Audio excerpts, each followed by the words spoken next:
San Francisco's first Chinese-American mayor, he was like a superstar, an icon.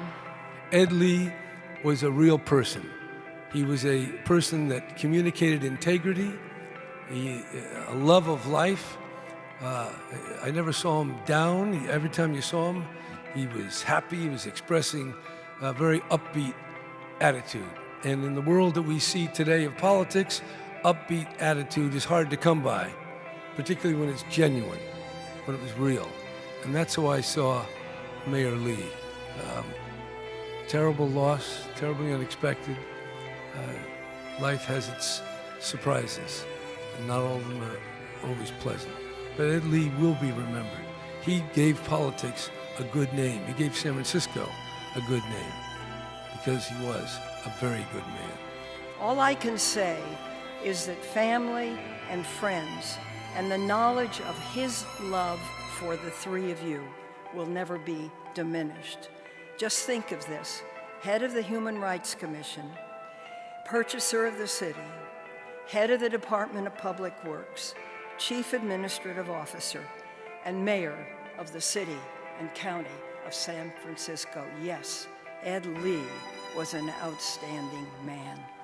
Well, this wasn't supposed to happen, and it's not gotten a lot easier, I know, for a lot of us. I think more than anything else, today for me is a tribute to decency. The quiet contradiction, right, of Ed Lee, this person that was beloved, but in so many ways underappreciated, whose charisma was kindness, whose personal cause was ubiquitous, but his disagreements were never present. Someone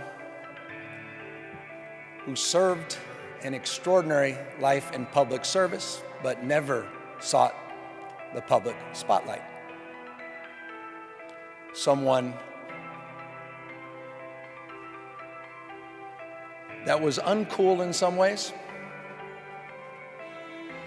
but had friends like Willie Mays and Joe Montana, about the coolest people on earth. His was a legacy of humility. That's a word we don't hear a lot in public life, humility. What pride, almost 7 years ago, when we were standing quite literally right here, what pride we all felt, but what pride the Chinese community, the Asian community must have felt at that moment. After that history and all that hostility and all that negativity, here it was, the first Chinese American mayor. We thank you for having Ed Lee's back. And as we move forward, thank you for having in your heart and mind Ed Lee's legacy. He always had that smile. He smiled when he talked about it, gave you confidence, gave you hope that it would happen. He smiled when we went, and that means lifetime learning. When we went to Youth Build, where these kids with members of unions who were there to train young people into professions tasked by the private sector so they would have jobs. He smiled when Chamber was debuted here, because he saw the importance of the arts, of bringing people together. He took pride in his own heritage and bringing his heritage and the arts together here, but also taking it to China, seeing how that would be bonding. The pride he took in his Asian American heritage, his Chinese American heritage, enabled him to see the pride that others took in theirs. And so that increased his appreciation for what his challenge was in this in the city, but as a model to the country to bring people together. Every subject that he was involved in, he smiled. He connected. Everybody in this room loves San Francisco. Everybody in this room loves Ed Lee. Thank you. Ed's passion and dedication to the city he loved inspired everyone who had the privilege to know and work alongside him. One day that Ed Lee said to me at Victor's house, he said, "You know, I've been thinking, if President Trump is prosecuted and he has to serve time in a federal jail, maybe we should see if we couldn't get Alcatraz back operational." Ed Lee's last joke.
Love for the city, love for the people.